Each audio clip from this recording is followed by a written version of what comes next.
মৃত ব্যক্তিকে যখন গোসল ও দাফন করা হয়, মৃত ব্যক্তি কি তখন তা উপলব্ধি করতে পারে? একজন নারী আমার স্বামীর সাথে পরকীয়া করছে, কাউকেই ওরা ভয় পায় না। আমার এখন স্বামীর প্রতি ঘৃণা জন্মে গেছে। ঘৃণা আর অবিশ্বাস নিয়ে তার সাথে থাকা কি ঠিক হবে? লিখেছেন দুঃস্বপ্ন থেকে বাঁচার আমল বলবেন। তারা পিরিয়ড চলাকালীন অবস্থায় মুখস্থ কোরআন তেলাওয়াত করতে পারবে কিনা? লিখেছেন আমার মা উমরা করতে গেলে মাহরাম হিসেবে আমার মামাকে নিতে হলে টাকাটা কে বহন করবে? আমার মামার সামর্থ্য আছে হজ করার। লিখেছেন কিভাবে হেদায়েতের উপর অটল থাকা যায়? আল্লাহর কাছে তো আমি নিয়ত করেছিলাম আমি ও আমার স্বামী হজ করব। এখন যদি হজ করতে না পারি তাতে কি গুনাহ হবে? লিখেছেন বরকতের আশায় দোকান কিংবা ব্যবসা প্রতিষ্ঠানে সকাল সন্ধ্যা জমজম কূপের পানি এবং সোনার উপর ধৌত করা পানি ছিটিয়ে দিলে এটা কতটা শরীয়তসম্মত? এটা জুমু শেখ এআইডি থেকে আপনি লিখেছেন একজন নারী আমার স্বামীর সাথে পরকীয়া করছে, কাউকেই ওরা ভয় পায় না। আমার এখন স্বামীর প্রতি ঘৃণা জন্মে গেছে। ঘৃণা আর অবিশ্বাস নিয়ে তার সাথে থাকা কি ঠিক হবে? তবে ও আমাকে অনেকবার ছেড়ে দিতে বলেছে। আমি চলে গেলে সে ফিরবেও না। ২ টো মেয়ে আছে। কি করব পরামর্শ দিবেন? বোন, প্রথম কথা হলো এই ধরনের পরিস্থিতিতে আপনার পারিবারিক অবস্থা, তার পারিবারিক অবস্থা, সামাজিক অবস্থান এবং সক্ষমতা, সামর্থ্য এসবগুলোকে এনালাইসিস করে এগুলো সবগুলোকে বিবেচনায় এনে পুরো পরিস্থিতিটাকে সামনে রেখে সিদ্ধান্তে আসতে হবে। এজন্য এ ধরনের সংক্ষিপ্ত ভাষণের প্রশ্ন উত্তরে আসলে এই বিষয়ে আপনাকে প্রশ্ন উত্তর দিয়ে আমি সমাধান দেওয়া বা সুস্পষ্ট পরামর্শ দেওয়া আমার জন্য কঠিন। আমি শুধুমাত্র আপনাকে গাইডলাইন দিতে পারি। প্রথমত বলব যে আপনি বিচক্ষণ, বিদগ্ধ এক বা একাধিক আলেমের দ্বারা গঠিত বোর্ডে কিংবা এক বা একাধিক আলেমের কাছে আপনি যাবেন। ভালো কোনো মসজিদের ইমাম, খতিবদের সাথে কথা বলে আপনি পুরো পরিস্থিতিটা বলার চেষ্টা করবেন এবং আপনার পুরো জিনিসটাকে আপনি নিজে পরিষ্কার হবেন, তাদের কাছে পরিষ্কার করবেন। এরপর আমি বলতে চাই যে যদি আপনার এখান থেকে ডিভোর্স নিয়ে আপনার অন্যত্র বিয়ের সম্ভাবনা খুবই ক্ষীণ থাকে এবং সেটা না হলে আপনার জন্য কষ্টের কারণ হয়, তো এই পাপিষ্ঠ স্বামীর সঙ্গে আপনি ঘর করে চলে গেলে আপনার সম্পর্কটা হারাম হবে না। কিন্তু অবশ্যই পাপিষ্ঠ স্বামীকে ত্যাগ করে যাওয়ার কোনো স্কোপ থাকলে এটা আপনার চেষ্টা করা উচিত। কারণ যদি তার পাপ থেকে ফিরে আসার কোনো পথ আপাতদৃষ্টিতে আপনি দেখতে না পান, তাহলে সেক্ষেত্রে এই মন্দ মানুষের সঙ্গে না থেকে আপনি আল্লাহর উপর ভরসা করে আপনার পথ আপনি ধরতে পারেন। কিন্তু পুরো বিষয়টা নির্ভর করবে পরিস্থিতিটা কেমন, কতটা সংশোধনযোগ্য এবং আপনার অবস্থা কী, তার অবস্থান কী এটার উপরে। তো এইজন্য এ বিষয়ে আপনি আরেকটু সময় নিয়ে পরামর্শ করে তারপর আগাবেন। আমাদের আসুনা ফাউন্ডেশন থেকে আলহামদুলিল্লাহ আমরা অফিস ডেগুলোতে অফিস থেকে আমরা আলহামদুলিল্লাহ চেষ্টা করে থাকি এই ধরনের সার্ভিস দেওয়ার জন্য। ওলামা ইকরাম রয়েছেন যারা আপনাদেরকে এই ধরনের সার্ভিস দিয়ে থাকেন, দিবেন ইনশাআল্লাহ তাআলা। জেএমকে শেখ রুনা আপনি লিখেছেন আমার মা উমরা করতে গেলে মাহরাম হিসাবে আমার মামাকে নিতে হলে টাকাটা কে বহন করবে? আমার মামার সামর্থ্য আছে হজ করার। আপনার মা তিনি উমরা করতে যাওয়ার জন্য তার মাহরাম দরকার হবে। সেক্ষেত্রে তো আপনার মামাকে নিলে তো আপনার মাই খরচ বহন করবেন। কিন্তু আপনার মামার নিজের যদি হজ বা উমরা ফরজ হয়ে থাকে তাহলে তার সাথে গেলে আপনার মার উমরা বা হজ আদায় হয়ে যাবে। অর্থাৎ আপনার মামার নিজস্ব ভাবে তার উপরে হজ বা উমরা ফরজ হয়েছে, আপনার মা তার সঙ্গী হয়ে গেছেন, তো আপনার মারটাও আদায় হয়ে যাবে, তারটাও আদায় হয়ে যাবে। কিন্তু তিনি যদি যেতে না চান, তার উপরে ফরজ আছে, তারপরে তিনি যাবেন না, তাহলে তিনি অপরাধী, আল্লাহর কাছে এটা তার ব্যাপার। এখন আপনার মায়ের ঠেকা যে তিনি মাহরাম ছাড়া যেতে পারছেন না, সো তাকে সাথে নিয়ে যাচ্ছেন। এটা যদি করতে চান তিনি, সেই ক্ষেত্রে এটাই করা উচিত। অর্থাৎ তিনি যদি যেতে চান তাহলে তার মাহরামকে সাথে নিয়ে যাওয়া উচিত। এটা আপনার মামা হোক বা অন্য কেউ হোক। তার হজ ফরজ, সেজন্য আমি টাকা দেবো কেন? এটা তো বলার কোনো যৌক্তিকতা নাই। কারণ ফরজ হজ তিনি যদি না করেন তখন আমি তো জোর করতে পারি না। তখন আমি আমার টাকা দিয়ে তাকে নিতে পারি চাইলে। আর না হলে অন্য কোনো মাহরাম সাথে নিয়ে যাবেন তিনি। এমনি মুস্তাফিজুর রহমান আপনি লিখেছেন মৃত ব্যক্তিকে যখন গোসল ও দাফন করা হয়, মৃত ব্যক্তি কি তখন তা উপলব্ধি করতে পারে? দেখুন, মানুষ মারা যাওয়ার পর এক ধরনের অনুভূতি তার মধ্যে থাকে। বিশেষ করে মৃত ব্যক্তির লাশ বহন করার ক্ষেত্রে খুব কোমলতার সাথে উঠানো নামানোর কথা হাদিসে নির্দেশনা রয়েছে। এখান থেকে বোঝা যায় যে এক ধরনের অনুভব তাদের থাকে। বিশেষ করে একটা হাদিস আছে কাসরু আজবুল মাইয়িতি কা কাসরিহি হাইয়া, কোনো মৃত মানুষের হাড্ডি এটাকে ভাঙা জীবিত মানুষের হাড্ডি ভাঙার মতো। এটা অবশ্য অনেকে বলেছেন অপরাধের মাত্রার দিক থেকে বোঝানো হয়েছে, জাস্ট অনুভবের দিক থেকে নয়। আবার অনেকে বলেছেন অনুভূতির দিক থেকে করা হয়েছে। তো বিষয়টা একেবারে মানে কন্ডেন্সার করে সুস্পষ্ট করে এরকম বলা হয়েছে, ব্যাপারটা এরকম না যে সে উপলব্ধি করতে পারে, কতটুকু পারে, কি পারে না পারে এরকম। তবে বিভিন্ন হাদিস থেকে বোঝা যায় যে কিছুটা উপলব্ধি থাকে। তবে সবকিছু তারা দেখতে পারে, বুঝতে পারে, ব্যাপারটা সেরকম না। মিরো এলিজা এআইডি থেকে আপনি লিখেছেন বরকতের আশায় দোকান কিংবা ব্যবসা প্রতিষ্ঠানে সকাল সন্ধ্যা জমজম কূপের পানি এবং সোনার উপর ধৌত করা পানি ছিটিয়ে দিলে এটা কতটা শরীয়তসম্মত? এটা অবশ্যই কুসংস্কার।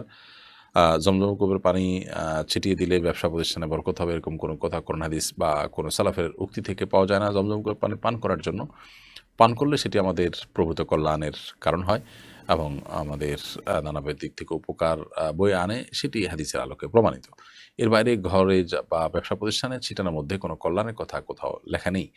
এর বাইরে সোনা রূপার পানি, ধৌত করা পানি ছিটিয়ে দিলে কল্যাণ হয়, এটা তো একেবারে শিরপূর্ণ বিশ্বাস। এটার সোনা রূপার পানির কোন তাৎপর্য, বিশেষ করে আমাদের বৈষয়িক জীবনে কোনো প্রকার প্রভাব ফেলার মতো কোনো তাৎপর্যের কথা কোনো কোরআন হাদিসে কোথাও নেই। এটা একেবারেই কুসংস্কারাচ্ছন্ন বিশ্বাস। একবার দিয়ে স্বামী নূর নাহার আপনি লিখেছেন, আমি নিয়ত করেছিলাম আমি ও আমার স্বামী হজ করব। এখন যদি হজ করতে না পারি তাতে কি গুনাহ হবে? নিয়ত করেছেন কিন্তু হজের সামর্থ্য হয় নাই, তো এর কারণে গুনাহ হবে না। বরং আপনি যে নিয়ত করেছেন পাক্কা, যে আল্লাহ তৌফিক দিলে আপনি করবেন, কিন্তু আল্লাহ তৌফিক দেন নাই, তো নিয়ত যে পাক্কা ছিল, চেষ্টাও করেছেন কিন্তু করতে পারলেন না, এর কারণে আল্লাহ তাআলার কাছে সওয়াব পেয়ে যাবেন, সেটা বরং জোরালোভাবে আশা করা যায় ইনশাআল্লাহ তাআলা। মোহাম্মদ নুরুল ইসলাম লিখেছেন, কিভাবে হেদায়েতের উপর অটল থাকা যায়। আল্লাহর কাছে দোয়া করবেন, রব্বানা লা তুযিগ কুলুবানা বা'দা ইয হাদাইতানা ওয়া হাব লানা মিন লাদুনকা রাহমা ইন্নাকা আনতাল ওয়াহ্হাব। আল্লাহ, একবার হেদায়েত দেওয়ার পর আপনি আমার অন্তরকে আর বক্র করে দিবেন না, অটল রাখবেন হয়তো হেদায়েতের উপরে, আপনি দানশীল। এ দোয়া করবেন, আল্লাহ তাআলা শিখিয়েছেন।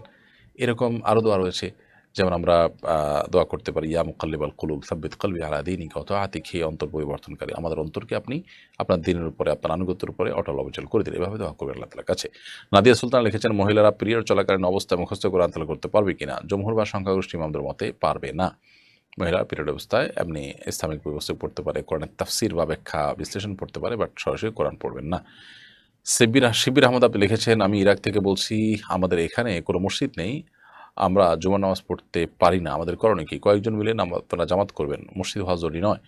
আপনারা ৩ জন মানুষ যদি থাকেন, তো ৩ জন মানুষ মিলে আপনারা নিজেরা খুতবা দিয়ে জুমার ব্যবস্থা করবেন, এবং এটা কোনো জটিল কাজ না। চেষ্টা করলে আমাদের জন্য খুব সহজ। কোরআন একটা আয়াত বলল, একটু তাসবিহ পাঠ করলো, বাস খুতবা হয়ে গেল। হতে পারে ২ মিনিটের খুতবা, ১ মিনিটের খুতবা, দেখে পড়লো, কিন্তু আপনাদেরকে জুমা নামাজ পড়তে হবে। ইচ্ছাকৃতভাবে জুমা নামাজ ত্যাগ করে থাকার সুযোগ নেই। যদি সেই সুযোগ না থাকে, তাহলে সে জায়গা আপনাকে ত্যাগ করতে হবে। আফরোজা দীপা আপনি লিখেছেন, আমি একটা ছেলেকে পছন্দ করি, কিন্তু সে আমার থেকে ৭ বছরের ছোট। ছেলেটিও পছন্দ করে, পরিবার ও বয়সের কথা চিন্তা করে কেউ কাউকে বলতে পারছি না, কিন্তু দুজনেই খুব কষ্ট পাচ্ছি। এখন আমাদের কি ছেলেটা এবার এইচএসসি পরীক্ষা দিয়ে, এবং আমি মাস্টার্স শেষ করেছি। দেখুন, বিবাহর আগে এ ধরনের সম্পর্ক, রিলেশন, তথাকথিত পছন্দ করাকরি, এই জিনিসটা থেকে আমাদের বেরিয়ে আসতে হবে, এটা হারাম। যেহেতু আপনারা কেউ কাউকে বলতে পারছেন না, এজন্য দুজন দুজনের পথে থাকবেন এবং একজন আরেকজনের সাথে কোনো প্রকার যোগাযোগ করবেন না, অপেক্ষা করবেন। পারিবারিকভাবে যদি সেরকম সুযোগ থাকে করবেন, আর না হলে এটা শয়তানের ধোঁকা, আপনাদেরকে শয়তান হারামের দিকে নিয়ে যাওয়ার চেষ্টা করছে। এখান থেকে আল্লাহর জন্য ত্যাগটা করবেন। আল্লাহর জন্য ত্যাগ, আল্লাহর জন্য ভালোবাসা, এটা ঈমানের দাবি। এটুকু করতে না পারলে আপনি কোন মুখে আল্লাহর কাছে জান্নাত চাইবেন?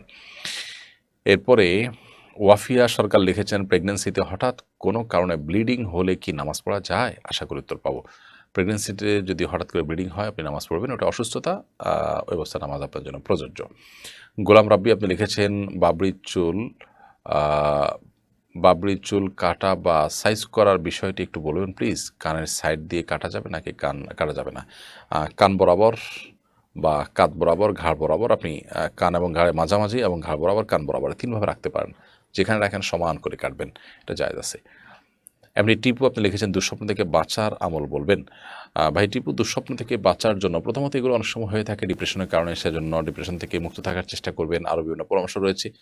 আর শয়তান দেখাচ্ছে এরকম কিছু মনে হলে অজু করে পবিত্র অবস্থায় আপনি শোয়ার চেষ্টা করবেন, এবং অবসাদগ্রস্ত অবস্থায় যেন না থাকেন, সেদিকটা খেয়াল রাখবেন। ইনশাআল্লাহ আল্লাহ তাআলা রক্ষা করবেন। তারপর যদি কখনো স্বপ্ন কিছু দেখার পর আপনার পেরেশানি মনে হয়, তাহলে আল্লাহর কাছে পানাহ চাইবেন, আউযু বিল্লাহি মিনাশ শাইতানির রাজিম পড়বেন, এবং বাম দিকে প্রতীকী থুতু ফেলবেন 3 বার, এবং আমানতু বিল্লাহি রাসূলিহি পড়বেন, এবং সম্ভব হলে উঠে 2 রাকাত নামাজ পড়বেন যদি কোনো স্বপ্ন দেখার পর আপনার কাছে পেরেশানি মনে হয়। বাকি এই ধরনের স্বপ্ন যেন না দেখেন, সেজন্য অজু করে আল্লাহর কাছে পানাহ চেয়ে তারপরে ঘুমাবেন। ইনশাআল্লাহ বিদিনিল্লাহ আল্লাহ তাআলা রক্ষা করবেন। প্রিয় দর্শক, মোবারক হোসেন আজাদি লিখেছেন, আমি ঋণগ্রস্ত, সব টাকা একেবারে পরিশোধ করা আমার জন্য সম্ভব হচ্ছে না। সবাই অল্প অল্প করে টাকা নিতেও রাজি না, এজন্য সবাই ব্যাংক থেকে সুদভিত্তিক ঋণ গ্রহণের পরামর্শ দিচ্ছে। এটা জায়েজ না হয় আমি রাজি না, কিন্তু এছাড়া ঋণ পরিশোধ করার কোনো উপায় আমি দেখছি না। এমত অবস্থা আমার জন্য করণীয় কি? দেখুন, প্রথমত আপনি আপনার সাধ্য অনুযায়ী একটু, একটু করে ঋণ পরিশোধ করতে থাকেন। স্থাবর অস্থাবর সম্পত্তি বিক্রি করে হলেও আপনি ঋণ পরিশোধ করবেন। সাধ্যের সবটুকুন, কিছুই রাখবেন না। একান্ত যা না রাখলেন না, তাছাড়া সবকিছু দিয়ে হলেও আপনি চেষ্টা করবেন ঋণমুক্ত হওয়ার। ঋণ আ আদায় করার জন্য সুদভিত্তিক ঋণ নেওয়া আপনার জন্য উচিত হবে না। বরং আপনি চেষ্টা করেন আদায় করার, এবং দাবিদাররা, পাওনাদাররা যদি রাজি নাও হয়, আপনি এই ওয়েতে আগান এবং আপনার সদিচ্ছার যেন কোনো ঘাটতি না থাকে, যাতে করে আপনি ঋণ পরিশোধ করতে পারেন। প্রয়োজনে আপনি অন্য ঋণ নিবেন সুদমুক্ত, সেটা দিয়ে আপনি ঋণ পরিশোধ করতে পারেন। মীর হোসেন লিখেছেন, একজন ইমামের মাসিক বেতন কত হওয়া উচিত বর্তমান বাজারের খরচের দাম বিবেচনা করে? এটা তো আসলে ভ্যারি করবে। গ্রামে একরকম, শহরে আরেক রকম। শহুরে জীবনে আমাদের আজকাল দেখা যায় যে একটা মধ্যবিত্তের ফ্যামিলিও মাসে ৩০ থেকে ৪০,০০০ টাকা না হলে ফ্যামিলি নিয়ে শহরে থাকার মতো অবস্থা থাকে না। গ্রামে সেটা হয়তো